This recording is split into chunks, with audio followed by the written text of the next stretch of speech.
하나님께서 인간을 창조하실 때 무엇이 가장 고민이었을까? 유명한 작가였던 C.S. 루이스는 질문합니다. 하나님은 절대 주권자이시고 전능하신 하나님인 만큼 절대적으로 순종할 수 있는 인간을 만들기를 원하셨을 것이라 말합니다. 만약에 인간이 절대적으로 순종하는 존재가 되면은 결국은 기계적인 로봇가 될 것입니다.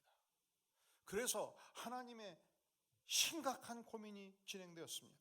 만약에 인간에게 인격을 부여하고 인간에게 선택권을 부여하고 인간에게 자유를 준다면, 그래서 자유의지를 장착시킨다면 결국은 하나님을 배신할 자유까지 허용해야 될 것인데, 여러분이 하나님이라면, 그리고 여러분이 전능자라면 이것을 허용할 수 있겠습니까? 그럼에도 불구하고 우리 하나님께서는 자유의 인간을 만드셨습니다. 이것은 무엇을 의미하는가? 사랑하는 성도 여러분, 우리에게 주어진 인격권과 이 자유는 하나님께서 하나님만이 가질 수 있는 하나님의 형상을 우리 안에 주셨기 때문에 천부적인 권리, 하나님께서 하나님의 권세로 부여한 위대한 권리임과 동시에 결코 소홀히 여겨서는 안 되는 자유인 것을 확인하게 되는 것입니다. 그런데 인생들이 이 천부적인 인권과 자유를 너무 쉽게 포기하고 방기합니다. 연전에 제가 존경하는 홍정인 목사님과 함께 베트남 선교지를 간 적이 있었습니다. 그때 저희를 안내했던 선교사님이 베트남 유명한 대학의 한국어과 주임 교수였습니다. 그분이 개인적으로 대화를 나누는데 이런 얘기를 해요. 이 지역에서는 함부로 복음을 전하면 안 됩니다. 왜? 베트남이 지금 공산국가잖아요. 자신도 복음을 쉽게 못 전합니다. 그러면 어떻게 전하십니까? 열심히 한국어를 가르치시지요. 도덕적으로 흠결없는 삶을 살지요. 그래서 존경받는 교수가 되지요. 그렇게 3개월, 6개월, 1년 지나다 보면 따르는 제자들이 생기지 않겠습니까? 지금 K-팝이 전 세계를 울리고 있기 때문에 학생들이 한국 공부를 열심히 합니다. 그러면 집으로 초청을 해서 밥을 먹여줍니다. 잠을 재워줍니다. 마치 아버지와 아들의 인격관계가 형성될 때까지 기다린다는 거예요. 왜냐하면 언제든지 복음을 전하다가 학교 당국에 고발을 하거나 공산 당국에 고발하는 순간 바로 즉각 추방이 되기 때문에. 세월이 지나면서 묻습니다. 왜냐하면 교수님 집에 가면 성경책이 여기 있습니다. 큰 액자가 있는데 하나님을 사랑하라 써져 있습니다. 그러니까 묻지요. 하나님이 누구십니까? 그래도 쉽게 답변하지 않는다는 것입니다. 내가 답변했을 때 저자가 과연 나를 신고하지 않을 만큼 나의 인격을 신뢰하는가? 아들은 웬만하면 아버지 고발 안 해요. 그러니까 북한 놈들이 나쁜 놈들인 것은 아버지가 사상이 다르면 아들이 고발하는 이 사회가 이게 사회입니까? 인격이 파괴되는 사회 아니겠습니까? 그래서 때로는 4년을 기다리고 6년을 기다린다는 것입니다. 졸업하고 나서도 교제를 한다는 거예요. 이렇게 해서 복음을 전해서 믿으면 강성 믿음의 인물로 바꿔지지 않겠습니까? 마치 비밀 점조직과 같이 교회를 운영한다는 것입니다. 왜 그렇습니까? 공산국가니까. 왜 그렇습니까? 양심의 자유, 신앙의 자유, 언론 출판의 자유, 인권의 자유를 상실한 나라이기 때문에 종교의 자유가 없습니다. 원래 그런 땅이 아니었습니다. 그 땅은 원래 자유월남 땅이었습니다. 왜 자유월남이 무너졌습니까? 자유민주 세력들이 너무 부패했기 때문에, 자유민주 세력들이 너무 무능했기 때문에, 자유민주 세력들이 하나님이 주신 천부적 인권과 자유를 너무 소홀히 여겼기 때문에. 작년 8월 자유 아프가니스탄이 무너졌습니다. 이슬람 전체주의 독재 권력 탈레반이 장악을 했습니다. 동일한 이유예요. 오늘날 자유롭게 여성들이 중학교, 고등학교, 대학교를 다닐 수가 없습니다. 문 방망 나가면 머리끝부터 발끝까지 다 얼굴을 감춰야 됩니다. 사회적 활동을 억압합니다. 자유를 상실한 나라가 되었습니다. 왜 그렇습니까? 동일한 이유예요. 자유민주 세력이 너무 부패했습니다. 자유민주 세력이 너무 무능했습니다. 자유를 방기한 것입니다. 자유는 지키는 자의 것이지 누구도 대신 쉽게 방해해 줄 수 없습니다. 지난주 목요일 자유민주국가 우크라이나가 22년 철권 통치를 해왔던 푸틴에 의해서 습격을 당했습니다. 우크라이나의 북쪽을 통해서 동쪽을 통해서 남쪽을 통해서 전면 공격을 개시한 것입니다. 우크라이나가 본래 그런 나라가 아니에요. 1922년도 소련 연방에 소속되었다가 1991년도 소련이 해체될 때 독립되었습니다. 독립할 때 그때 핵탄두가 1170개였습니다. ICBM이 1700개였습니다. 전 세계 3대 핵 강국, 핵무기 보유국가였습니다. 4대 군사무기 강국이었습니다. 어떻게 이런 나라가 무너지냐고요. 그런데 1994년도 이 나라의 정치 지도자들이 지독하게 무능했습니다. 부다페스트 양해각서를 작성한 거예요. 영국과 미국과 러시아가 함께 사인을 했습니다.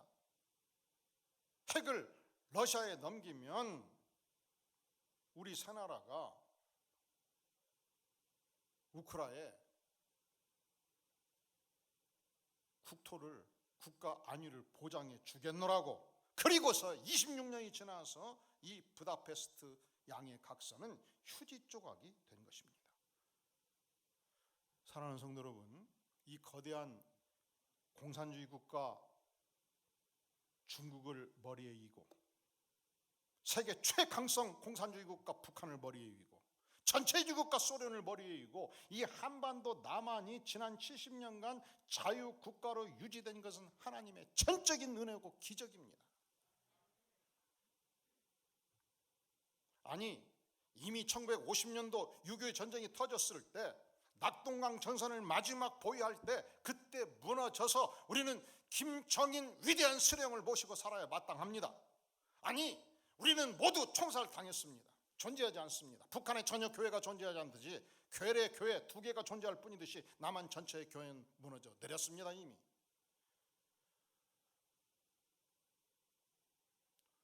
우크라이나 사태 났을 때 안전보장 이사회가 열렸지요.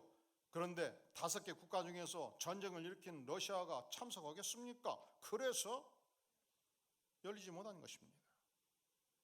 북한이 남침했을 때 5개 안전보장 이사회가 열릴 때 지극히 우연한 이유로 소련 대표가 참석하지 아니해가지고 16개 국가가 출전해서 낙동강 전선을 방어했고 만대 1의 확률이라고 인천 상륙작전은 모든 미국의 정치 지도자들이 그리고 군사 지도자들이 반대했던 사건을 만대 1의 가능성을 두고 메가드 장군이 밀어붙여서 대한민국이 방해된 것이 이것이 역사의 기적이 아닐 수가 없지 않겠습니까? 하나님의 기적이 아니겠습니까? 3년이 지났습니다. 휴전선에서 마지막 대치 상태에 있을 때 당시 미국의 아이젠하워 대통령은 절대적으로 휴전을 추진하고 있었습니다. 최강국이 더 이상 전쟁을 칠 수 없다고 결론을 내고 있습니다. 그때 국가 총수가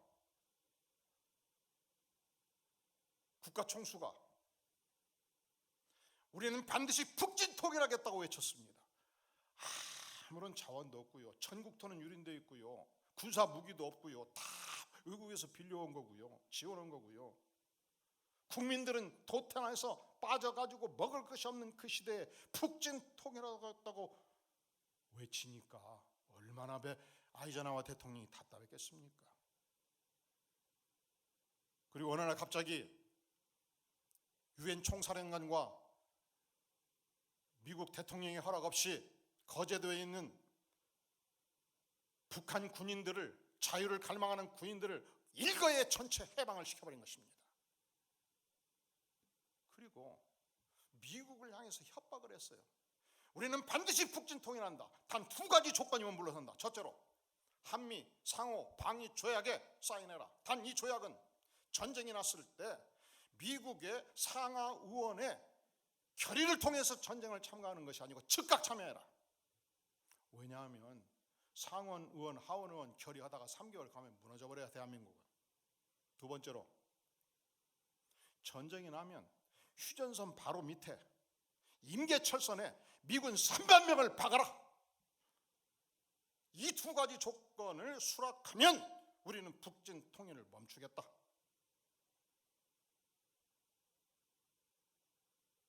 우크라이나는 핵탄두 170개, ICBM 1700개 가지고 무너졌어요. 우리는 아무것도 가진 것이 없어요. 우리는 아무런 자원도 없어요. 우리는 전 국토가 유린되어 있어요. 단 한 명의 위대한 지도자를 통해서 지난 70년 이 땅은 자유가 보장이 된 것입니다. 제로에서 완전한 자유로 1700개의 ICBM과 170개의 핵탄두를 가지고서도 무너져버린 나라가 있는가 하면 자원도 재료요 전 국토도 유린된 이 땅에서 전 세계 10대 경제 강국으로 자유민주 국가로 오늘에 이르기까지 이것이 어찌 하나님의 은혜가 아니겠는가? 감사하지 않아요? 영광스러운 하나님의 은혜가 아닙니까? 하지만 지금이야말로 전 국민은, 이 시대의 모든 정치 지도자들은, 이 시대의 정치, 경제, 사회, 문화의 모든 지도자들은 정신 바짝 차려야 돼요. 왜냐하면 우리가 정신줄을 놓으면 언제든지 베트남처럼 망할 수 있습니다. 우리가 정신줄을 놓으면 언제든지 아프가니스탄처럼 무너져 내립니다. 우리가 정신줄을 놓으면 언제든지 우크라이나처럼 망합니다. 대한민국에 북한 간첩들이 활개하고 있고, 대한민국의 주체사상파, 김일성 주체사상, 3대 주체사상이 세상에서 가장 위대한 사상이라고 외치는 자들이 5만 명 이상 활개하는 이 땅에서 정신 바짝 차리지 않으면 자유는 끝장납니다. 이 자유가 어떤 자유입니까? 하나님이 천부적으로 허락하신 자유. 이 자유가 어떤 자유입니까? 사상의 자유, 신앙의 자유, 포교의 자유. 그러니까 한 국가가 건강하게 서기 위해서는 국민이 정신 바짝 차려야 돼요. 한 가정이 위대한 가문으로 서기 위해서는 가족 구성원들이 정신 바짝 차려야 돼요. 한 개인이 이 경쟁 사회에서 건강하게 살아남으려면 정신 바짝 차려야죠. 오늘 주제가 뭐예요? 정신 바짝 차리자. 오늘 설교의 제목이 뭐로 되어 있어요? 마음의 허리를 동이십시오. 근데 이렇게 말하면 정신이 바로 안 나. 같은 말이에요. 정신 바짝 차리자.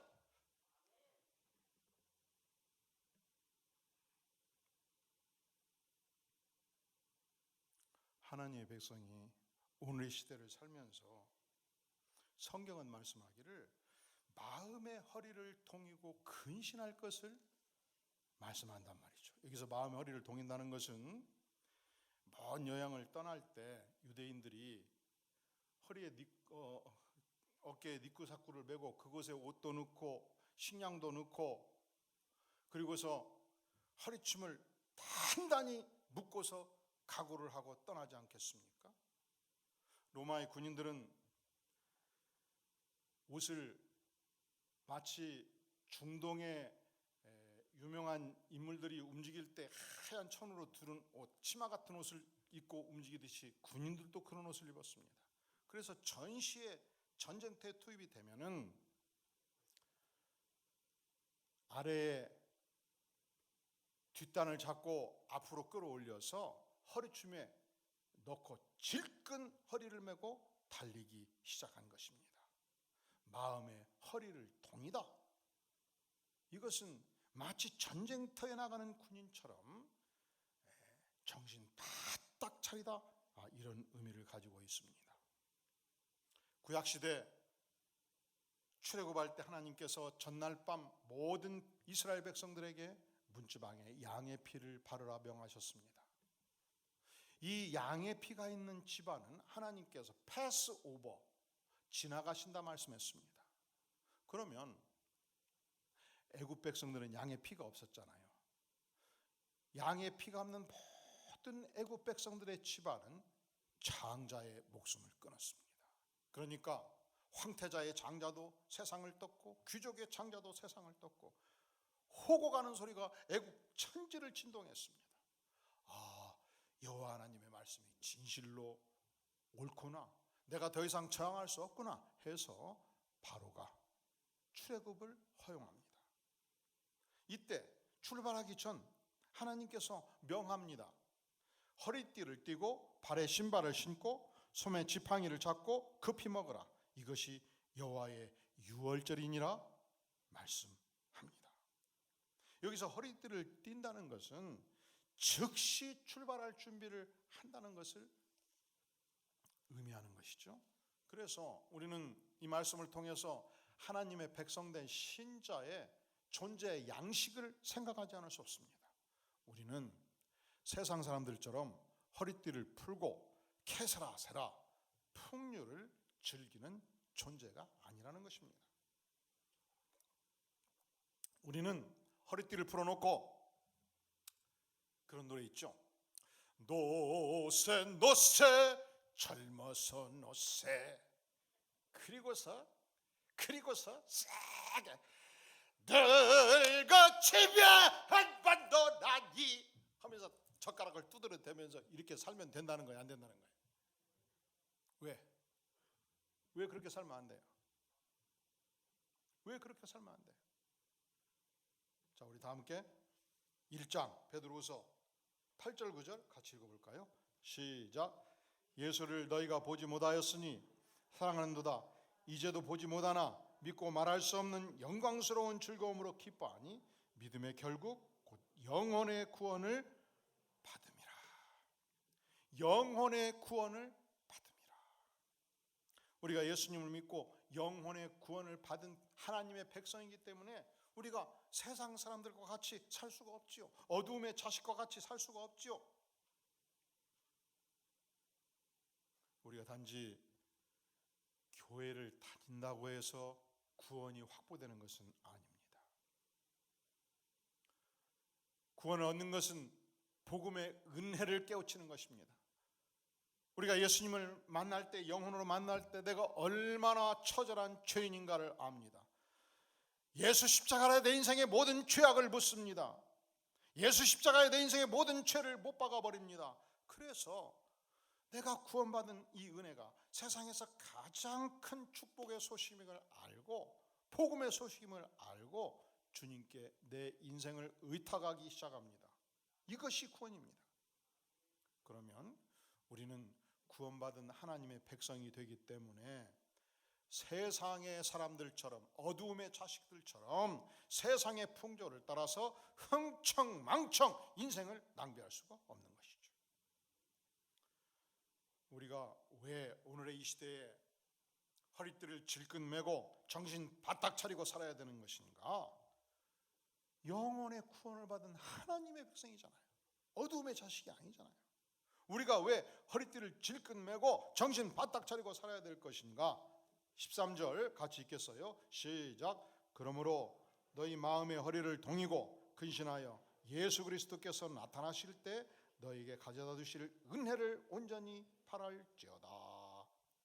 왜 우리가 허리를 동여야 되냐? 예수님께서 나타나실 때, 예수님께서 재림하실 때, 예수님께서 이 땅에 다시 오실 때에 우리에게 주실 은혜를 온전히 바라보아야 되기 때문에. 예수님이 오셨는데 은혜가 떨어져 버렸어요. 예수님이 오셨는데 내가 세상 사람과 똑같아요. 그러면 예수님이 얼마나 실망하시지 않겠습니까? 우리가 허리를 질끈 동이고 정신 바짝 차려야 될 그 중요한 이유는 예수님께서 반드시 재림하실 것이기 때문에. 예수님이 재림하시면 믿는 백성들에게는 영상이죠. 예수님이 재림하시면 믿지 않는 백성들은 심판입니다. 그래서 우리가 정신 바짝 차리고 믿지 않는 우리의 사랑하는 부모, 형제, 이웃들을 향해서 이 생명의 복음을 증거할 수 있는 모든 기회를 동원해서 이 복음을 증거하는 삶을 사는 것입니다. 그렇게 살려면 흥청망청할 수가 없죠. 그렇게 살려면 정신 바짝 차려야죠. 우리가 왜 오늘의 이 시대를 살면서 흥청망청 살 수 없는가? 십자가의 복음으로 내 영혼을 구원하신 하나님이 계시기 때문에. 할렐루야. 우리 예수님께서 반드시 다시 재림하실 것이기 때문에.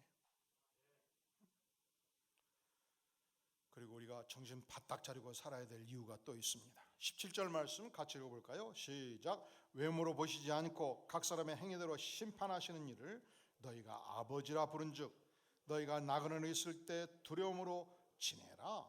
우리는 전능하신 하나님을 감히 아버지라 부르는 존재예요. 누가 창조주를 향해서 쉽게 아버지라 부를 수 있겠습니까? 근데 이 표현 자체는 첫째로 강하신 아버지, 율법적인 아버지, 그리고 냉정했던 아버지 밑에서 큰 자녀들은 이 표현이 어려울 수 있어요. 우리 아버지는 술을 너무 좋아하셨습니다. 우리 아버지는 가끔 집에 들어오셨습니다. 우리 아버지는 집에 들어오실 때마다 술에 취하셨습니다. 집에 들어오시면 3시간, 4시간 찬소리를 하셨고 잠을 안 재우셨습니다. 그런 분들은 하나님 아버지 하면 그 다음부터 기도가 안 나온대요. 혹시 그런 분 계십니까? 그럼 반대로 생각하세요. 우리 아버지, 지상의 아버지는 나를 소홀히 여겼지만 그분이 그렇게 살 수밖에 없는 시대적인 어려움이 충분히 있으셨을 것이다. 우리 아버지도 시대의 희생양이다. 그러나 나의 하나님 아버지는 아니시다. 나의 사랑하는 아버지 하나님은 진정한 아버지시다. 참된 사랑을 나에게 주시는 아버지시다. 이렇게 고백할 수 있기를 바랍니다. 또한 우리 남성들에게는 똑똑하신 아버지, 위대하신 아버지, 세상으로 유명하신 아버지를 두신 분들은 아버지가 내가 넘어야 될 산이 돼요. 아버지가 인간이잖아요. 아버지가 남성이잖아요. 내가 태어나서 최초로 만난 아버지가 너무 위대해가지고 내가 아무리 노력해도 아버지는 넘어갈 수가 없어요. 이 남성 안에 경쟁심이 있거든요.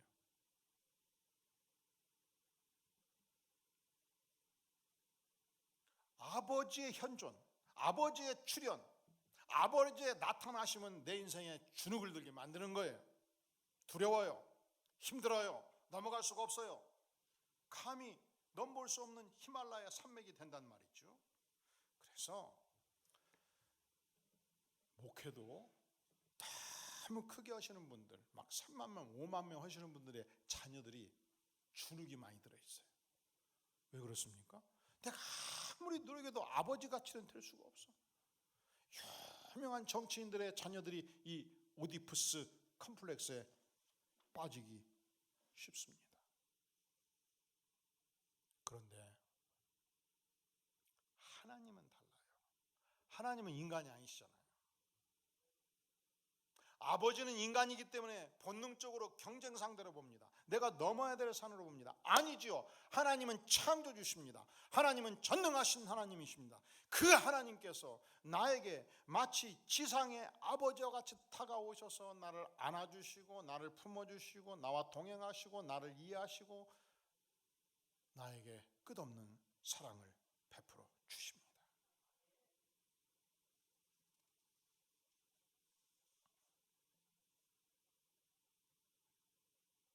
내가 지상에서 만났던 최초의 인격적 관계의 아버지는 거칠 수 있습니다. 내가 넘을 수 없는 산이기 때문에 나에게 어려움을 줄 수도 있어요. 물론 대부분의 이 땅의 아버지들은 그 뜨거운 부성을 가지고 우리를 안아주시고 우리를 여기까지 길러주셨죠. 그럼에도 불구하고 아버지는 인간이었기 때문에 남성들은 본능적으로 전투적으로 아버지를 볼 수가 있어요. 이런 부분은 도무지 여성들은 이해가 잘 안 되지요.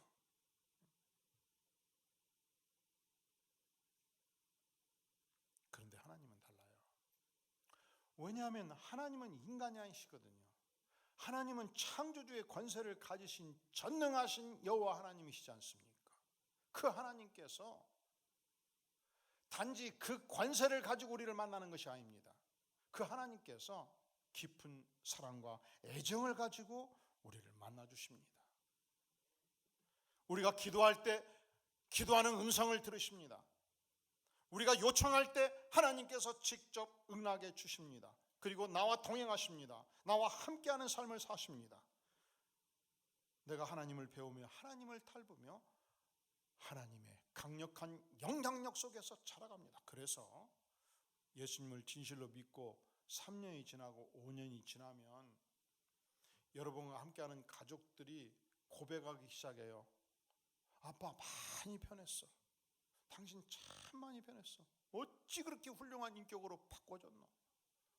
교회에서 2년, 3년, 5년 충실하게 하나님의 말씀을 묵상하고 아버지 하나님을 배웠던 집사님, 권사님, 장로님, 세월을 지나면서 어떻게 영롱하게 그렇게 아름다운 인격으로 바꿔지는지 양쪽으로 고백해 보실래요?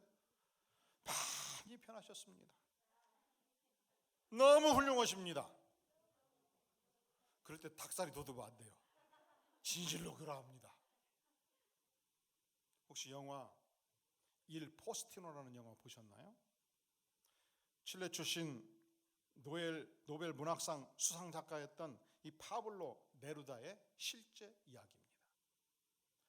그는 칠레 유명한 시인이었습니다. 얼만큼 유명했는가? 여러분들이 2010년도 칠레 광산이 무너졌을 때 70일 동안 삶과 죽음 속에서 견디다가 살아나왔을 때 기자들의 첫 질문, 도대체 그 긴 세월을 어떻게 견뎠습니까? 이구동성으로 파블로 네루다의 시를 읊조리면서 세월을 보냈습니다.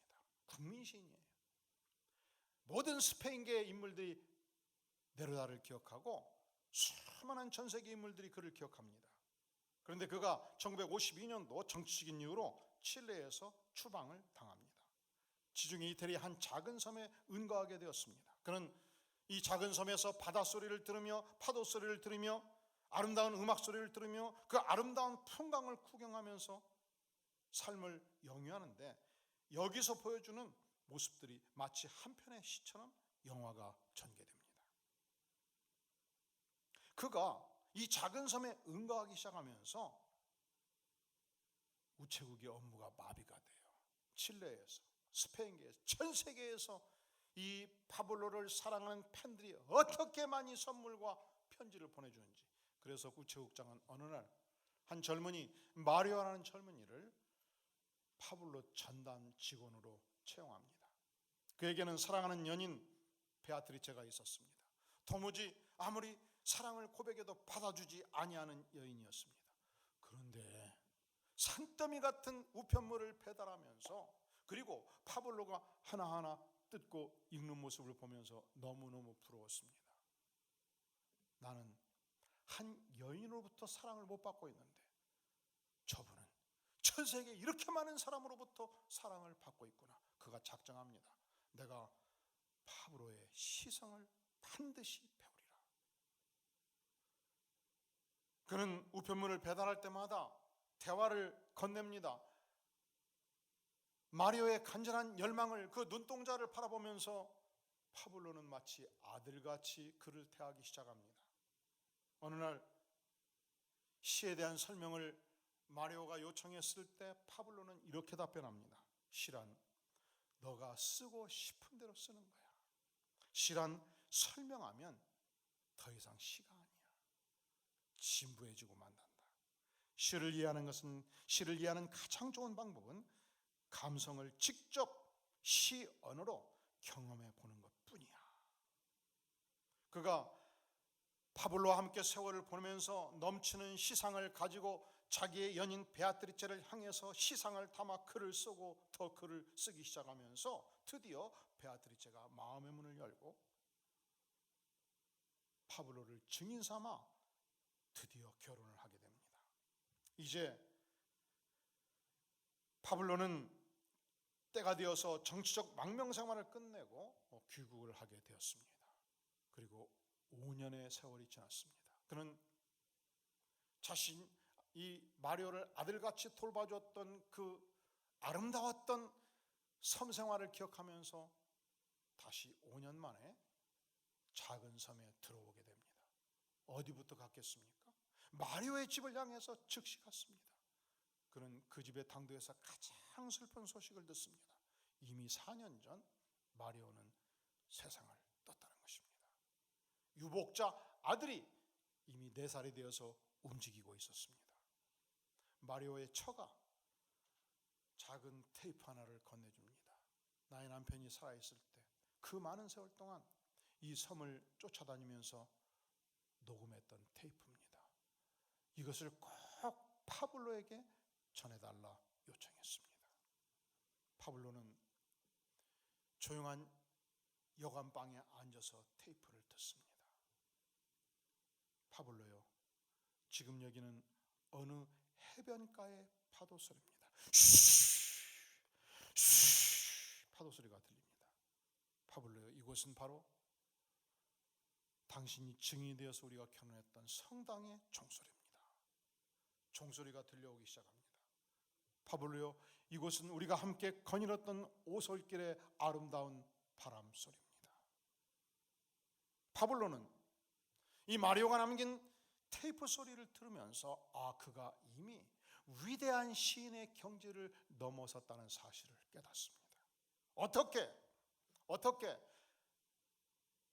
물고기를 잡던 어부 마리오가 위대한 시인의 시선을 갖는 인물로 바꿔졌는가? 무엇이 그를 그렇게 바꿨는가? 위대한 시인 파블로와 함께 동행하는 세월을 통해서 그가 그렇게 바꿔진 것입니다. 마치 아버지가 아들을 대하듯 돌보아주는 깊은 애정어린 돌봄을 통해서 그의 인생은 바꿔지고 있었습니다. 그 기나긴 세월을 통해서 파블로는 마리오에게 결정적인 마음의 영향력을 끼치고 있었습니다. 오늘 우리는 과연 하나님이 누구신가 묻습니다. 하나님은 우리 인생의 아버지십니다. 하나님은 나의 기도를 들어주십니다. 하나님은 아버지로서 나와 언제든지 동행하시고 함께 하십니다. 그리하여 그 기나긴 세월을 통해서 우리는 하나님 아버지의 마음, 하나님 아버지의 사랑, 하나님 아버지의 자비를 장착하기 시작합니다.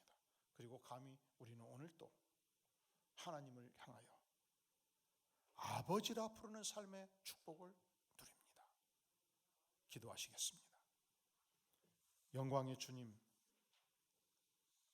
하나님이 아버지인 것을 감사합니다. 십자가의 복음을 통해서 구원의 영광을 베풀어 주신 것을 감사합니다. 주님께서 다시 이 땅에 재림하실 것을 바라보며 주님, 우리가 오늘 또 허리띠를 통이고 영광의 주님을 찬양하며 영광의 복음을 증거하는 삶 살기를 구하오니 성령 하나님 은혜로 임재하여 주시옵소서. 예수님의 이름으로 간절히 기도하옵나이다.